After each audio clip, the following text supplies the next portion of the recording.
Jesus. He's just outside the gate. He's with all sorts of people. They're screaming he's the king of the Jews. Should we let him in? How many people? There's hundreds of people. He's just another pretender. A king. He won't be a problem. Like Barabbas? Is he a problem? Should we take the chance I let this one into the city? Did I have a chance keeping him out? Who's to say he won't cause riot when he enters through the gate? And who's to say they won't riot at the gates if I don't let him in? No, don't do it. We can handle this. There's too many people. You're afraid of a king on a donkey? Open the gates.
Open the gates.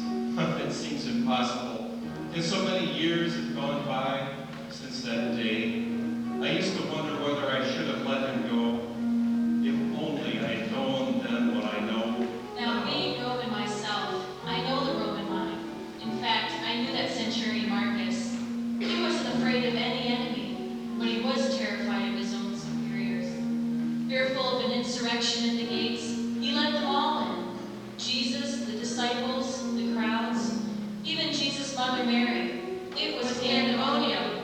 My son's disciples thought he was going to set up some sort of kingdom right there in Jerusalem, even throw out the Romans.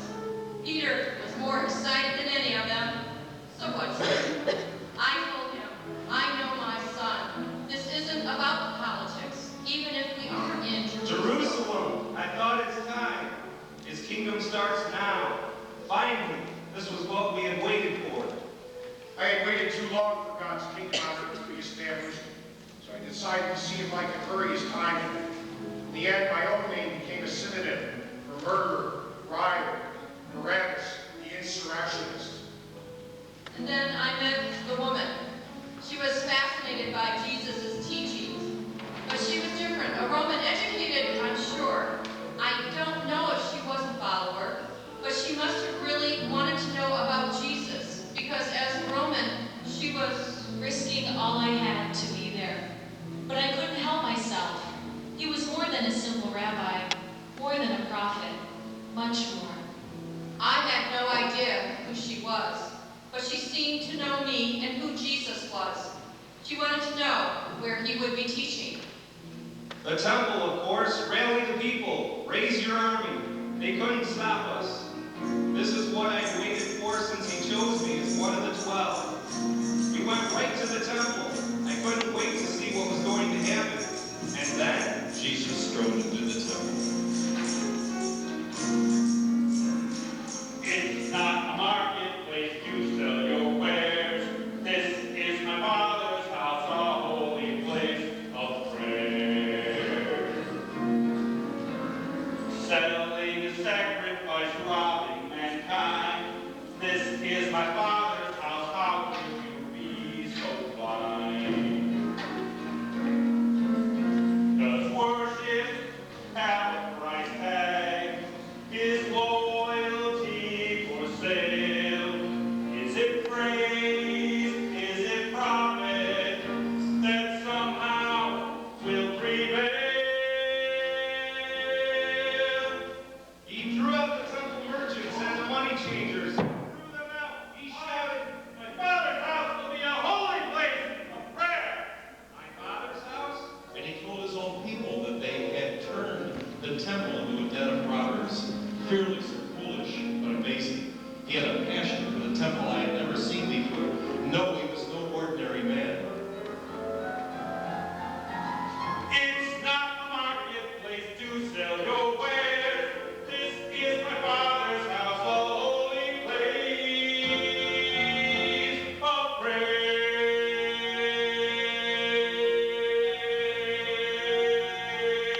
Get out!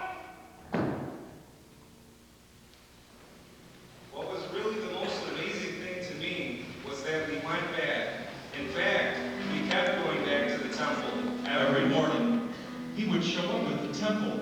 You understand, we had to keep an eye on him. I decided to have one of my squads handle it, but I went myself the first day, then the second, and the third. I used to laugh. Marcus the centurion, 100 men with little to do but polish his armor, and he himself was required to keep track of his simple rabbi. No, he felt it too, I know it. This Jesus, he could see deep into our hopeless souls, and instead of looking down on us and being repelled, at Romans nonetheless, he loved us. There was something about this man beyond anything I had ever experienced. But how long would the chief priests allow this to go on Passover? Jesus told John and me to make preparation for the Passover supper. How were we to find a place? We didn't know anyone in Jerusalem. He told us that we would meet a man carrying a jar of water. He would have a place for us, and that's exactly what happened. It took a long time to get used to miracles, not that I'm complaining, but finally, a place to relax without being afraid. No one knew where we were. Of course, we knew where they were.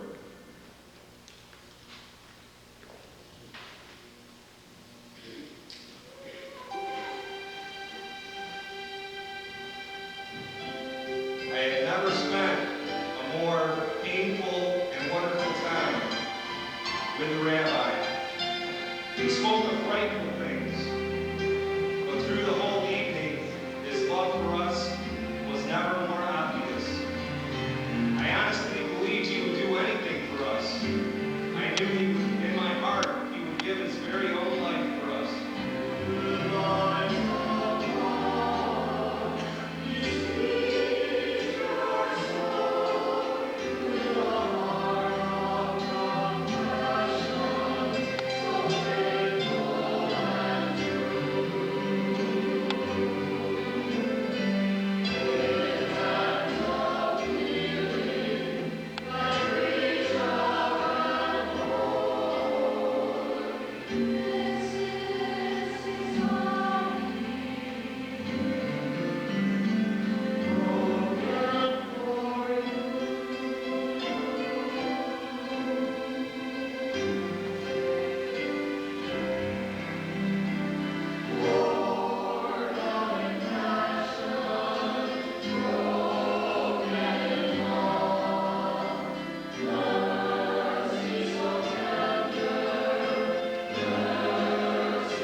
what you are about to do, do quickly.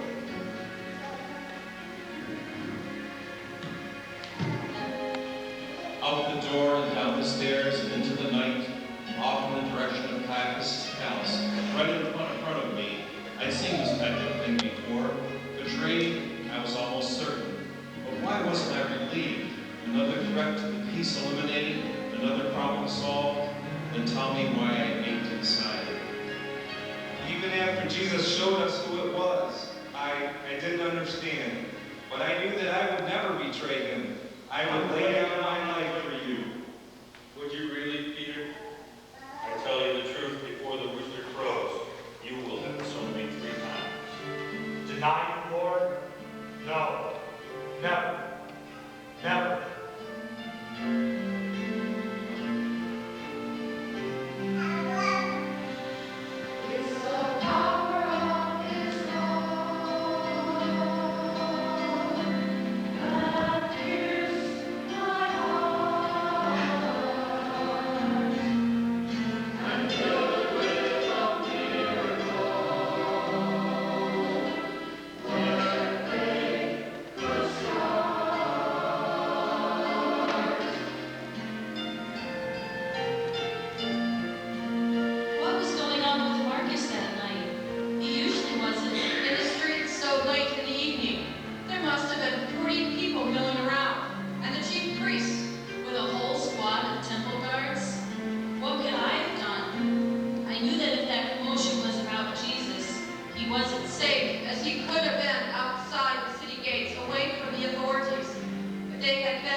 The chief priests came to us that night with their information.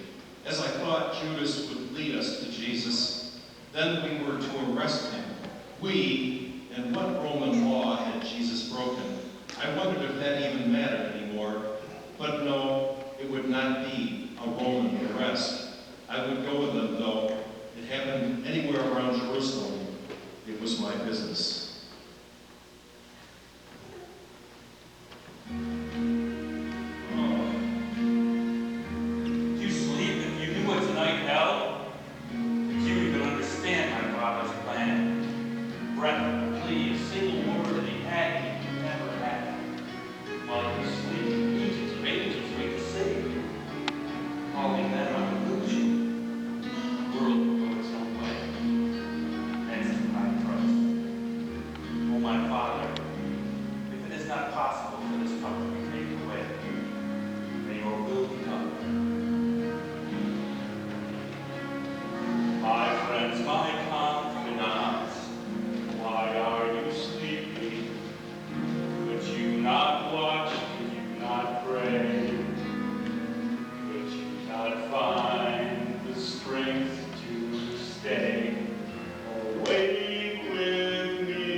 Father.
When the temple guards arrested Jesus, the most bizarre thing happened.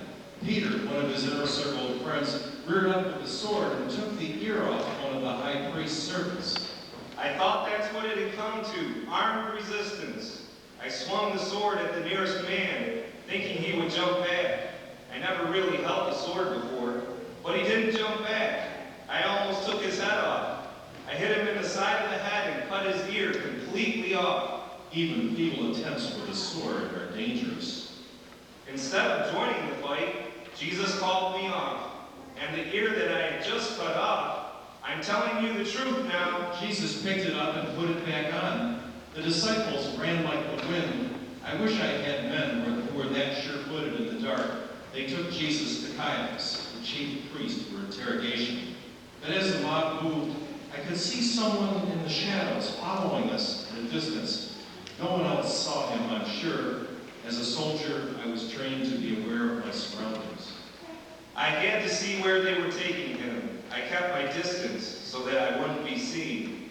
Once I found out whether or not they were going to let him go, I could report to the rest of the disciples. When we got to Caiaphas' house, the same man entered the courtyard and sat down next to a fire, but I wasn't the only one who recognized him. Aren't you one of Jesus' disciples? Me? One of his followers? No, you're mistaken. Yes, I saw you with him in the garden. No, I was not. Please, leave me alone. I don't know him. Yes, I'm very good with faces. Listen, will you stop? I don't know him. I never have. Oh!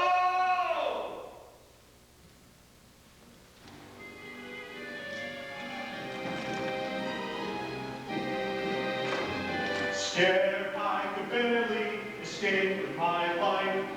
Who would have thought that I would deny the Christ?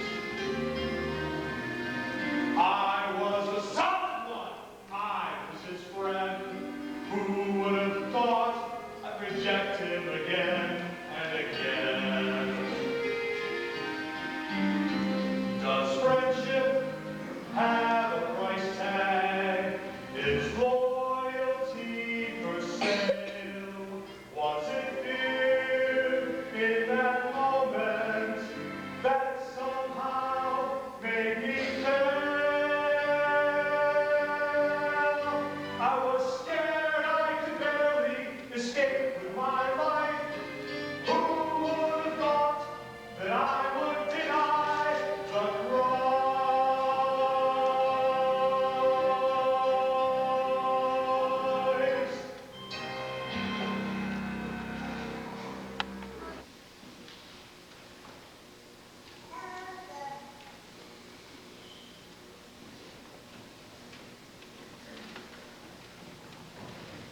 All night he was dragged from Caiaphas to Pilate, to Herod, and finally back to Pilate. Each time he was beaten, the mobs grew louder and uglier. What crime are you supposed to have committed? Are you the king of the Jews? Yes, it is as you say. I can find no basis for a charge against this man.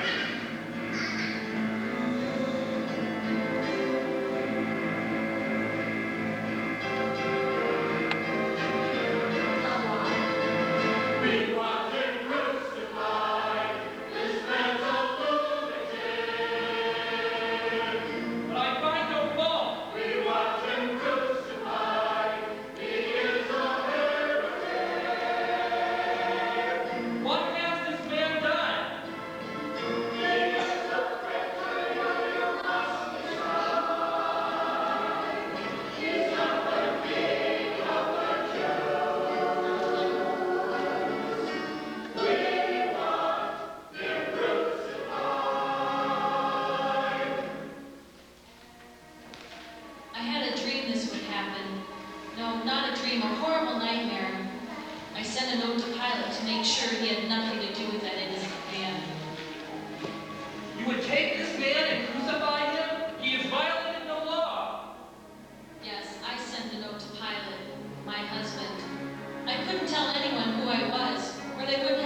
If Pilate knew where I had been, what I was doing, that I had followed that man, It is my custom to release a prisoner to you each Passover. Let me give you Jesus.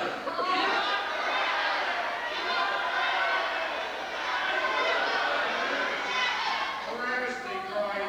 Oh, I could hear them. Crucify him. Crucify me. So they had to come for me. I was their friend. I risked my life, and I took one, trying to throw the Romans out of Jerusalem. Is this how they repay me? But Barabbas is a murderer.